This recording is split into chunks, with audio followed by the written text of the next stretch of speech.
Aktualisht jemi në këtë aksin rrugor që mund të themi Slovi-Vrellë-Plitkovec,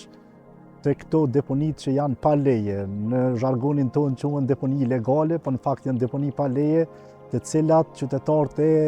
komunitetit këtu, fshatarëve të Slovisë, po i shqetëson jashtëzakonisht shumë. Këtu përveç hudhjeve të materialeve inerte, ka dhe djegje të materialeve të cilat janë të djegshme, për shembull sikur materiale që mund të jenë të riciklueshme, plastika, letra e gjana të tjera. Qytetarët e Slovisë ka kohë, ndoshta shumë vite që përballen me këtë ambient në një rrugë e cila është e qarkullueshme dhe në një rrugë ku qytetarët e Slovisë mund ta frekuentojnë për vikende. Aktualisht jemi në zonën ku fillon pjesa malore e fshatit Slovi dhe jemi shumë afër, do të thotë ndoshta në vijë ajrore 500 metra prej fshatit Slovi dhe ne kemi një këso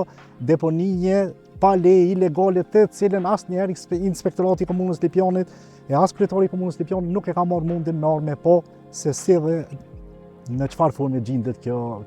rrugë. Është mëkat, është shumë e keqe, është jashtëzakonisht e keqe që asnjëherë kryetari dhe as inspektorati nuk e ka gjetë kohën as mundin me armë po se në fakt çka ka në këtë rrugë që është rrugë që mund të shfrytëzohet vazhdimisht për vikende.